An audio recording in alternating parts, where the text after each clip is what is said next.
Hello everyone, എൻ്റെ പേര് അലിഡ. എല്ലാവർക്കും പ്രോബ്ലം സോൾവിൻ്റെ മറ്റൊരു അടിപൊളി എപ്പിസോഡിലേക്ക് സ്വാഗതം. ഇന്ന് നിങ്ങളുടെ പ്രോബ്ലംസ് സോൾവ് ചെയ്യാൻ വേണ്ടിയിട്ട് നമ്മുടെ കൂടെയുള്ളത് കൺസൾട്ടൻറ്റ് സൈക്കോളജിസ്റ്റ് ആയിട്ടുള്ള ബീന മാഡവും അതുപോലെ തന്നെ ക്ലിനിക്കൽ സൈക്കോളജിസ്റ്റ് ആയിട്ടുള്ള നമ്മുടെ നേഹ മാഡം ആണുള്ളത്. രണ്ടുപേരെയും ഷോയിലേക്ക് സ്വാഗതം ചെയ്യുന്നു.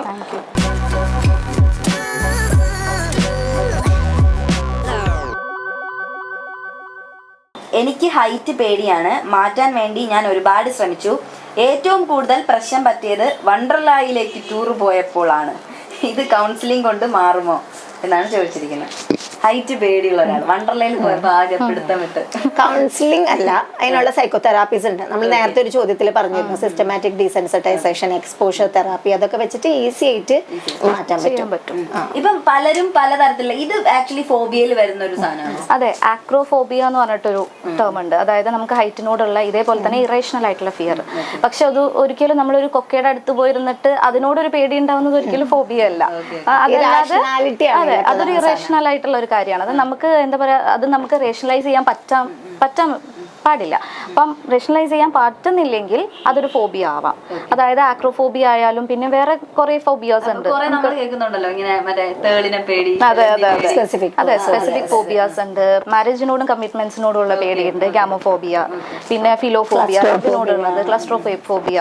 പിന്നെ അതുപോലെ തന്നെ സോഷ്യൽ ഫോബിയ, കുറെ ഫോബിയാസ് ഉണ്ട്. അത് ഇതെല്ലാം ഈ ഭയങ്കര തിരക്കുള്ള സ്ഥലങ്ങളില്ലേ, മാർക്കറ്റ് പ്ലേസ്, കൺജസ്റ്റഡ് ആയിട്ടുള്ള സ്ഥലങ്ങള്, അങ്ങനെ ലിഫ്റ്റില് ഒരു സിനിമ ഉണ്ടല്ലോ നമ്മുടെ, ഇത് എനിക്ക് തോന്നുന്നു അത് ട്രാൻസ് ആണെന്ന് തോന്നുന്നു, നമ്മുടെ ഫഹദ് ഫാസിലിന്റെ. അതില് ഒരു ലേഡി ഇങ്ങനെ ഒരു ലിഫ്റ്റിൽ കയറുമ്പോഴത്തേക്ക് ഭയങ്കരമായിട്ട് സഫോക്കേറ്റഡ് ആവുന്ന പോലത്തെ ഒരു, അത് അഗാരോഫോബിയ. അതെ, അഗാരോഫോബിയ. അത് നമുക്ക് ക്ലോസ്ഡ് സ്പേസസിനോടും ഒക്കെ ഉള്ള ഒരു പേടിയായിരിക്കും. ഇതൊക്കെ മാം പറഞ്ഞ പോലെ തന്നെ ഈസിലി ട്രീറ്റബിൾ ആണ്. പക്ഷെ ട്രീറ്റ്മെന്റിന് വരാന്നുള്ളതാണ് ഫസ്റ്റ് ഓഫ് ഓൾ എടുക്കേണ്ട ഒരു, അതെ, ഫസ്റ്റ് സ്റ്റെപ്പ്. ആ സ്റ്റെപ്പ് അറിയില്ല. ഈ സൈക്കോളജിസ്റ്റുകളെ പറ്റിയിട്ട് പൊതുവെ ആൾക്കാർ വിചാരിക്കുന്നത് ലവ് പൊളിക്കുക, ഇഷ്ടമില്ലെങ്കിൽ ആ ലവ് പൊളിച്ചു കൊടുക്കുക, പിന്നെ ദാമ്പത്യ പ്രശ്നം ഉണ്ടെങ്കിൽ ഉപദേശിച്ച് അവരെ നന്നാക്കുക. ഇതൊക്കെയാണ് സൈക്കോളജിസ്റ്റുകളുടെ ട്രീറ്റ് ചെയ്യുന്ന ആൾക്കാരാണ്. പക്ഷെ അത് പൊതുവെ അറിയില്ല, ആൾക്കാർക്ക് അത് അറിയുന്നില്ല. ലവും പൊളിക്കലും സൈക്കോളജിസ്റ്റുമാർ അങ്ങനെ ആരെങ്കിലും ചിന്തിക്കുന്നുണ്ടെങ്കിൽ അത് മാറ്റേണ്ട സമയം. എല്ലാ തരത്തിലുള്ള മാനസിക വെല്ലുവിളികൾക്കും ഉള്ള ഇവിടെ സൊല്യൂഷൻ ഉണ്ട്. അപ്പൊ എല്ലാരും ഇത്രയധികം സൈക്കോളജിസ്റ്റുമാരുണ്ടല്ലോ, എല്ലാരും യൂട്ടിലൈസ് ചെയ്യുന്നില്ല. യൂട്ടിലൈസ് ചെയ്തിട്ട് എന്തിനാണ് വെറുതെ ഒരു മാനസിക പിരിമുറുക്കങ്ങളായിട്ട് ഇങ്ങനെ നടക്കുന്നത്? അതിനേക്കാളും നല്ലത് നമ്മളൊരു സൈക്കോളജിസ്റ്റിനെ മീറ്റ് ചെയ്തിട്ട് നമ്മുടെ പ്രശ്നങ്ങൾ പറഞ്ഞ് എത്രയും പെട്ടെന്ന് ഒരു തെറാപ്പിയൊക്കെ എടുത്ത് അത് സോൾവ് ചെയ്യുന്നതാണ്. എന്തായാലും നമുക്ക് വേറൊരു ക്വസ്റ്റ്യനിലോട്ട് പോവാം. എൻ്റെ ഇക്കാക്ക എന്നോട് വലിയ സ്നേഹമായിരുന്നു. ഓന്റെ കല്യാണം കഴിഞ്ഞപ്പോൾ എല്ലാം മാറി. ഉമ്മയും വാപ്പയും പെങ്ങളും വേണ്ടാതായി. ഇതൊരു ചീത്ത മെന്റാലിറ്റി അല്ലേ? ഇതെങ്ങനെ മാറ്റാം? അത് പൊതുവെ എല്ലാരും പറയാറുണ്ട്, ചേട്ടൻ കല്യാണം കഴിയുന്നതിന് മുന്നേ ആയിരുന്നു സ്നേഹം, ഇപ്പം ഇതായി ഭാര്യയോട് കൂടുതൽ ഇതാകുന്നത്. അത് ഇതെന്താണ്? അതൊരു മാരേജ് അല്ലെങ്കിൽ വേറൊരു പുതിയ റിലേഷൻഷിപ്പിലാണെന്നുണ്ടെങ്കിൽ, ഈ മാരേജ് തന്നെ ആവണമെന്നില്ല കേട്ടോ. ഇപ്പം പുതിയ ഫ്രണ്ടിനെ കിട്ടുമ്പം രണ്ട് ബെസ്റ്റ് ഫ്രണ്ട്സ് നടക്കുന്ന സമയത്ത് ചിലപ്പം വേറൊരു ഫ്രണ്ടും കൂടി ആഡ് ആയി കഴിഞ്ഞാൽ തന്നെ പിന്നെ നിനക്കിപ്പം എന്നെ വേണ്ടല്ലോ, ഇപ്പൊ പുതിയ ഫ്രണ്ട്സ് ആയല്ലോ. അതായത് ഒരു തേർഡ് പേഴ്സൺ ഇന്റർഫറൻസ് എന്നൊക്കെ നമ്മൾ പറയും. നമ്മൾ ഫാമിലി നോക്കുന്ന സമയത്ത് ഫാമിലി എപ്പോഴും നല്ല, അതായത് കുറച്ചുകൂടി ഒരു ബെറ്റർ ആയിട്ടുള്ള ഫാമിലി ട്രയാഡ്സ് ആയിട്ടാണ് ഉണ്ടാവാന്ന് പറയും. അതായത് 3 പേരുടെ ഫാമിലി, അല്ലെങ്കിൽ ഇപ്പം വൈഫ്, ഹസ്ബൻഡ്, അങ്ങനത്തെ ഒരു ഇന്റർഫറൻസ്, ആ ഒരു രീതിയിൽ. അതല്ലാതെ അതിൻ്റെ ഇടയിൽ വേറൊരു ഇന്റർഫറൻസും കൂടി വരുന്ന സമയത്ത്, അല്ലെങ്കിൽ ഇന്റർഫറൻസ് എന്ന് ഇവിടെ ഉദ്ദേശിക്കുന്നത് എന്തെങ്കിലും ഇപ്പം നമ്മളൊരു സിസ്റ്റമായിട്ട് ഫാമിലിനെ കൺസിഡർ ചെയ്യുകയാണെങ്കിൽ പുറത്തുനിന്നും ഒരു സാധനം വരിക, അതായത് ഒരു ഔട്ട്പുട്ട് ആയിട്ടുള്ള ഒരു സാധനം ഉള്ളിലേക്ക് വരുന്ന സമയത്ത് ഇപ്പം ആ ഒരു സിസ്റ്റം പിന്നെയും റീബിൽഡ് ചെയ്യാൻ ഒരു സമയം എടുക്കും. ഫസ്റ്റ് ഓഫ് ഓൾ അതുകൊണ്ടാണ് ആ ഒരു പ്രോബ്ലംസ് ഉണ്ടാവുന്നത്. പിന്നെ വേറൊരു കാര്യം എന്ന് പറഞ്ഞപ്പോൾ സ്പെസിഫിക്കലി സിസ്റ്ററിന് ഈ പ്രോബ്ലം ഉണ്ടാവാനുള്ള കാര്യം, സിസ്റ്ററിന് ഒരു കെയർ ഫിഗർ ആയിട്ട് ഉണ്ടായിരുന്ന ഒരാളാണ് ഈ ഹസ്ബൻഡ് അല്ലെങ്കിൽ ബ്രദർ എന്ന് പറയുന്നത്. സോ ബ്രദറിന് ഇപ്പോൾ വേറൊരാളെ കിട്ടി അല്ലെങ്കിൽ വൈഫിനെ കിട്ടി എന്ന് പറയുമ്പം ഈ കെയർ പകുത്തു പോകുന്നുണ്ടോ അല്ലെങ്കിൽ ഈ ലവ് പകുത്തു പോകുന്നുണ്ടോ എന്നൊക്കെ ഉള്ള ഒരു ഫിയറും അല്ലെങ്കിൽ അങ്ങനത്തെ ഒരു ഇൻസെക്യൂരിറ്റിയും സിസ്റ്റർക്ക് തന്നെ വരുന്നുണ്ട്. അത് കാരണമാണ് ഇങ്ങനത്തെ ഒരു കൺസേൺസും കാര്യങ്ങളും ഒക്കെ ഫസ്റ്റ് തന്നെ സ്റ്റം ചെയ്യുന്നത്. അപ്പൊ ഇത് ആക്ച്വലി നമ്മൾ അവർ കല്യാണം കഴിഞ്ഞല്ലേ, ഭാര്യ ഭർത്താവ് പോട്ടെ എന്ന് പറഞ്ഞ് വീടാണോ വേണ്ടത്, അതോ ഇത് ഫാമിലി പോലെ ഒരു കൗൺസിലിംഗ് അങ്ങനെ എന്തെങ്കിലും സെറ്റ് ചെയ്യാണോ? എന്തെങ്കിലും പ്രയോറിറ്റി വൈഫിന് തന്നെയാണല്ലോ കൊടുക്കേണ്ടത്. നമ്മൾ പലപ്പോഴും പാരന്റ്സ് കഴിഞ്ഞിട്ട് വൈഫ് എന്ന് പറയും, അത് ശരിയല്ല എന്നാണ് എൻ്റെ അഭിപ്രായം. കാരണം അമ്മയ്ക്ക് അച്ഛനുണ്ട്, അച്ഛനും അമ്മയുണ്ട് അല്ലേ? അപ്പം എപ്പോഴും ഫസ്റ്റ് പ്രയോറിറ്റി വൈഫിന് തന്നെ. അതുകൊണ്ട് വേറെ ആരെയും നമ്മൾ വിഷമിപ്പിക്കുന്നില്ല. അപ്പൊ എനിക്ക് തോന്നുന്നു റിലീജിയസ് ടെക്സ്റ്റുകളും അങ്ങനെയൊക്കെ തന്നെയാണ് പറയുന്നത്. പക്ഷെ ഈ ഒരു പാട്രിയാർക്കൽ സൊസൈറ്റിയിൽ എനിക്കറിയില്ല എത്രമാത്രം നമ്മളത് പുറത്ത് പറയാൻ ആഗ്രഹിക്കുന്നുണ്ടെന്ന്. എല്ലാവരും അത് അങ്ങനെ വേണ്ട. കാരണം ഇങ്ങനെ ആദ്യം എൻ്റെ അമ്മയും അച്ഛനാണ്, അത് കഴിഞ്ഞിട്ട് ഇവളുള്ളൂ എന്ന് പറയുമ്പോൾ അതിന് കൈയടിച്ചു കൊടുക്കണം എന്നുള്ള പോലെയുള്ളതാണ് എല്ലാവരും സ്പ്രെഡ് ചെയ്യുന്ന ഒരു മെസ്സേജ്. അതെ, കൂടുതൽ കൂടുതൽ പറയും. അതെ അതെ, അപ്പൊ തിരുത്തണം. അതുകൊണ്ടാണ് ഞാനിപ്പോ ഇത് പറഞ്ഞത്. അപ്പൊ എല്ലാരും പ്രശ്നങ്ങളൊക്കെ തിരുത്തുക. വേറൊരു ക്വസ്റ്റ്യനിലോട്ട് പോവാം. പെൺകുട്ടികൾക്ക് ഏറ്റവും അത്യാവശ്യമായിട്ട് വേണ്ടത് കല്യാണവും കുട്ടികളും അല്ല എന്ന് പാരന്റ്സിനെ എങ്ങനെ പറഞ്ഞു മനസ്സിലാക്കാം? പാട്രിയാർക്കിയുടെ കാര്യം പറഞ്ഞപ്പോ കറക്റ്റ് ആയിട്ട് വന്നു അല്ലേ? ഇതിപ്പോ എല്ലാരും ഒട്ടുമിക്ക എല്ലാരും നേരിടുന്ന ഒരു വെല്ലുവിളിയാണിത്. അതായത് ഒരു പ്രായം എത്തിക്കഴിഞ്ഞു കഴിഞ്ഞാല് കല്യാണം കഴിക്കണം, അല്ലെങ്കിൽ എന്താ പറയാ ഇത് കല്യാണം വേണം, അല്ലെ ജോലിക്കൊക്കെ ഈ അടുത്താണ് എല്ലാരും പ്രഷർ ചെയ്യാനൊക്കെ തുടങ്ങിയത്. അതുവരെ പെൺകുട്ടികൾക്ക് ജോലി വേണം എന്നൊന്നും ആരും അങ്ങനെ ചിന്തിച്ചിട്ടൊന്നും ഉണ്ടായിരുന്നില്ല. ഇപ്പൊ കല്യാണം കഴിഞ്ഞ പിന്നെ ചോദിക്കും കുട്ടികൾ. നമ്മുടെ മറ്റേ ബാംഗ്ലൂർ ഡേയ്സില് നമ്മുടെ സൊസൈറ്റിയില് പല കാര്യങ്ങളെ പല ഇൻസ്റ്റിറ്റ്യൂഷൻസും, ഇതിനൊക്കെ ഇൻസ്റ്റിറ്റ്യൂഷൻസ് ആണല്ലോ പറയാ. അപ്പം ഇത് ഇവല്യൂഷൻ്റെ ഭാഗമായിട്ട് വന്നിട്ടുള്ളതാണ്. അപ്പം ഇവല്യൂഷൻ്റെ ഭാഗമായി ചില കാര്യങ്ങൾ ഉണ്ടായി വരികയും അത് നിലനിൽക്കുകയും ചെയ്തിട്ടുണ്ടെങ്കിൽ അതിനൊരു പർപ്പസ് ഉണ്ട്. എന്തോ കാര്യങ്ങൾ നമുക്കത് നടത്തി തരുന്നുണ്ട്, മനസ്സിലായോ? അപ്പൊ അതുകൊണ്ട് തന്നെ നമുക്ക് ഒറ്റയടിക്ക് അതിനെ എതിർക്കേണ്ട ആവശ്യമില്ല. എതിർക്കണമെങ്കിൽ നമുക്ക് അത്രയും സ്ട്രോങ് ആയിട്ടുള്ള ഗ്രൗണ്ട് വേണം. പിന്നെ മാത്രമല്ല, പഠനങ്ങൾ കാണിക്കുന്നുണ്ട് ഈ തനിച്ച് ജീവിക്കുന്ന ആൾക്കാരാണോ, അൺമാരീഡ് ആയിട്ട് അങ്ങനെ സിംഗിൾ ആയിട്ട് ജീവിക്കുന്ന ആൾക്കാരാണോ, മാരേജ് ചെയ്ത് ജീവിക്കുന്ന ആൾക്കാരാണോ ഹാപ്പി ആയിട്ട് ജീവിക്കണേ, അല്ലെങ്കിൽ അവരുടെ ലാസ്റ്റ് സ്റ്റേജസ് ഒക്കെ എങ്ങനെയാണെന്ന് നോക്കുമ്പോൾ എപ്പോഴും എത്ര പ്രശ്നങ്ങളൊക്കെ ഉണ്ടായിട്ടുള്ള മാരേജ് ആണെങ്കിലും കല്യാണം കഴിച്ച് ജീവിക്കുന്ന ആൾക്കാരാണ് ഒറ്റയ്ക്ക് ജീവിക്കുന്ന ആൾക്കാരെക്കാളും ഹാപ്പി ആയിട്ട് ജീവിക്കണേ.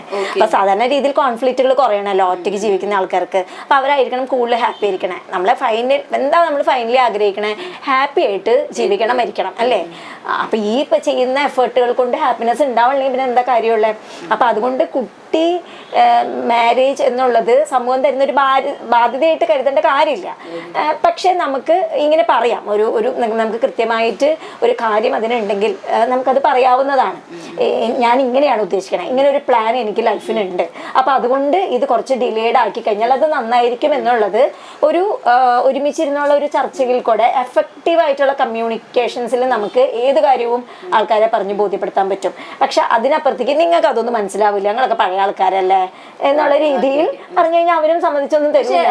ഞാൻ എന്റെ ഒരു അഭിപ്രായത്തിൽ പറയുകയാണെങ്കിൽ മാഡം, ഇപ്പൊ ഒരു കുട്ടികൾ എപ്പോ വേണം എന്നൊക്കെ ഉള്ളത് ഒരു ഭാര്യയുടെയും ഭർത്താവിനെയും സ്വകാര്യമായിട്ട് അവർ ഡിസ്കസ് ചെയ്ത് തീരുമാനിക്കുന്ന ഒരു കാര്യമാണ്. അപ്പൊ ഈ മെസ്സേജ് അയച്ച പെൺകുട്ടിയായിട്ട് കൂടുതൽ എഫക്ട് ചെയ്യുന്നതും പാരന്റ്സിന് ഇങ്ങനത്തെ ചോദ്യങ്ങളാണ്. അതെ, കാരണം നമ്മുടെ ഇപ്പം ഈ വെസ്റ്റേൺ കൾച്ചറിലാണെങ്കിൽ അവരുടെ സ്റ്റൈൽ എന്ന് പറഞ്ഞാൽ ഇൻഡിവിജ്വൽ ഫ്രീഡം, ഇൻഡിവിജ്വലിസ്റ്റിക് സൊസൈറ്റീസ് ആണ്. വേറാസ് നമ്മുടെ ഈസ്റ്റേൺ സൊസൈറ്റീസ് എന്ന് പറഞ്ഞാൽ കളക്റ്റീവ് സൊസൈറ്റീസ് ആണ്. അപ്പൊ അതുകൊണ്ട് തന്നെ അവിടെ ഇപ്പം ഞാനൊരു ഭയങ്കര ഒരു ഐറോണിക് ആയിട്ടുള്ള ഒരു കാര്യം പറയാം. നമ്മൾ ഈ കുട്ടികൾക്ക് സ്കൂളിലേക്ക് കൊണ്ടുപോകുന്ന ബാഗ് എന്നൊക്കെ പറയുന്നത് ഭയങ്കര വെയിറ്റ് ഉള്ള ബാഗാണ്. എന്തായാലും അത്ര വെയിറ്റ് വെച്ച് കുട്ടികൾ പോയിട്ടുണ്ടെങ്കിൽ റൂൾസ് ഒക്കെ ഉണ്ട്. എനിക്ക് തോന്നുന്നു സുപ്രീം കോർട്ടിന്റെ ചില ഇതുകളൊക്കെ ഉണ്ട്. അപ്പം അത്രയും ഭാരം ഇവരെടുത്ത് ബാക്ക് പെയിൻ വരും അവർക്ക്. ഈ നമ്മുടെ സ്പൈനൽ കോഡ് റിലേറ്റഡ് ആയിട്ടുള്ള പ്രശ്നങ്ങളൊക്കെ പിന്നീട് വരാം. അപ്പം അതുകൊണ്ട് തന്നെ ഇത്ര വെയിറ്റിൽ കൂടരുന്നൊക്കെയുള്ള നിയമങ്ങളൊക്കെ ഉണ്ട്. അപ്പം അവിടെ നമ്മൾ ഒരു ചെറിയ കുട്ടീനെ എടുത്ത് സ്കൂളിൽ കൊണ്ടുപോവുകയോ അവരുടെ ബാഗ് പിടിക്കുകയോ ചെയ്തിട്ടുണ്ടെങ്കിൽ ടീച്ചേഴ്സ് കാണുമ്പോൾ അവിടുത്തെ മറ്റ് നോൺ ടീച്ചിങ് സ്റ്റാഫൊക്കെ ഉണ്ട്, അയ്യേ ഇത്ര വലിയ കുട്ടിയായിട്ട് അമ്മയെ കൊണ്ട് ഇടിപ്പിക്കുകയാണോ, അങ്ങ് തുടങ്ങും അങ്ങോട്ട് പരിഹാസം, അല്ലേ? ഇതേ കുട്ടി തന്നെ നല്ല മിടുക്കനായി പഠിച്ചു, നല്ല മാർക്ക് വാങ്ങി, അവൻ നല്ല ഒരു പ്രൊഫഷൻ തിരഞ്ഞെടുത്തു, അതിലും അവൻ മിടുക്കനായിട്ട് പെർഫോം ചെയ്യണം. എന്നിട്ട് അവൻ ഒരു കാറ് വാങ്ങാൻ തീരുമാനിച്ചു. ഒരു ദുശീലങ്ങൾ അവനില്ല. അപ്പൊ അവന് ഇഷ്ടമുള്ളത് ഒരു കാറിന്റെ ഇഷ്ടമുള്ള ഒരു ബ്രാൻഡ് തിരഞ്ഞെടുത്തു, കളറൊക്കെ തിരഞ്ഞെടുത്തു, കാർ വീട്ടിലെത്തി. നീ ഞങ്ങളോട് പറയാണ്ടാണോ കാറ് വാങ്ങിച്ചേക്കണം, നീ എന്നാ ഇത്രയ്ക്ക് വലുതായത്? അപ്പൊ നമ്മൾ ഈ ഭാരം മുഴുവൻ കൊച്ചുങ്ങളോട് ചോദിച്ചത് എന്തിനായിരുന്നു? ഇവൻ ഒറ്റയ്ക്ക് അങ്ങനെ പറഞ്ഞിട്ടല്ലേ ചോദിച്ചത്. അതായത് സെൽഫ് സഫിഷ്യന്റ് ആവില്ല. അപ്പൊ ജീവിതത്തിൽ തീരുമാനങ്ങളൊക്കെ ഒറ്റയ്ക്ക് എടുക്കാനും അവന്റെ ജീവിതത്തിലെ പ്രശ്നങ്ങൾ അവൻ പരിഹരിക്കാനും ഇന്നേ അവൻ സ്വയം വാരിക്കഴിച്ചും അവൻ സ്വയം ബാഗ് ചോന്നൊക്കെ പഠിക്കണം. അതിനാണ് ഇതൊക്കെ ചെയ്തത്. പക്ഷെ കുട്ടി അവസാനം സ്വയം തീരുമാനം എടുത്തപ്പോഴേക്കും ഞങ്ങളോട് പറയാണ്ട് നീ എങ്ങനെ ഇതൊക്കെ ചെയ്യാ? അപ്പം ഏത് കാര്യത്തിലും എത്ര വലുതായാലും രക്ഷിതാക്കളോട് ഡിസ്കസ് ചെയ്തും പറഞ്ഞു മാത്രമാണ് എല്ലാം ചെയ്യാൻ പാടുള്ളൂ. അത് തന്നെയാണ് ശരിയായ രീതി എന്ന് ഈസ്റ്റേൺ കൾച്ചറിൽ ഉണ്ട്. ഓക്കെ. അതുകൊണ്ട് തന്നെ എന്താണ്, അതിനെയാണ് നമ്മൾ ജനറേഷൻ ഗ്യാപ്പ് എന്ന് പറയുന്നത്. അപ്പൊ ഇപ്പൊ ഇതൊരു ട്രാൻസിഷൻ പീരീഡിലാണ്. അതുകൊണ്ട് എന്തുണ്ടാവും, ഇപ്പോഴത്തെ കുട്ടികളും പാരന്റ്സ് തമ്മിൽ ഭയങ്കര കോൺഫ്ലിക്റ്റ് വരും. എസ്പെഷ്യലി ഈ ഒരു സോഷ്യൽ മീഡിയയുടെ ഒക്കെ വരവോട് കൂടിയിട്ടും, കാരണം കൂടുതൽ ക്ലോസറായി, നമുക്ക് അപ്പുറത്തെ ഭൂമിയുടെ അപ്പുറത്തെ സൈഡ് നമുക്ക് കൂടുതൽ ക്ലോസർ ആണ്. അപ്പൊ അതുകൊണ്ട് തന്നെ ആ കൾച്ചർ ഭയങ്കരമായിട്ട് നമ്മളിലേക്ക് ഇങ്ങനെ വരുന്നുണ്ട്. ഒത്തിരി ഞാനൊക്കെ അത് ഭയങ്കര പോസിറ്റീവായിട്ട് കാണുന്ന ആളാണ്. അപ്പം അത് ഓരോരുത്തരുടെ പേഴ്സണൽ ഒപ്പീനിയൻ. അപ്പൊ അതുകൊണ്ട് തന്നെ ഞങ്ങളുടെയൊക്കെ ജനറേഷൻ എന്ന് പറഞ്ഞാൽ ഇങ്ങനെ ഈ നമ്മുടെ നാടിന്റെ കുറെ ട്രഡീഷണൽ ആയിട്ടുള്ള വിശ്വാസങ്ങളുമായിട്ട് ജീവിച്ച ആൾക്കാരാന്ന് വെച്ചാൽ പേരും കണ്ടു, അതേപോലെ ടെക്നോളജിയും കണ്ടു അല്ലെ.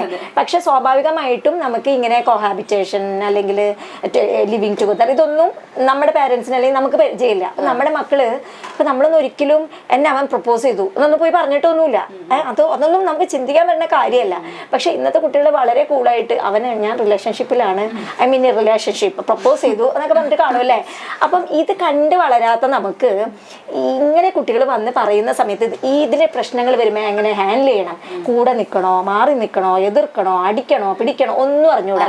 അപ്പൊ വല്ലാത്ത പ്രയാസം അനുഭവിക്കാൻ പോകുന്ന പാരന്റ്സ് ആണ് ഇപ്പോഴുള്ള ഈ അഡൾട്ട് അല്ലെങ്കിൽ പാരന്റ് റോളിലുള്ളവര്. ഇനി ഇവരുടെ മക്കൾ വലുതായി വരുമ്പോൾ അവരുടെ കുട്ടികൾ അവർക്ക് കുറച്ചുകൂടി മിസ് ചെയ്യിക്കും. കാരണം സെയിം സൊസൈറ്റിയൽ നോംസ് ആണ് അവർ ഫോളോ ചെയ്യുന്നത്. അപ്പൊ എന്തായാലും ആ ഒരു ട്രാൻസിഷനിൽ കൂടെ കടന്നു പോവാണ് നമ്മുടെ നാട്.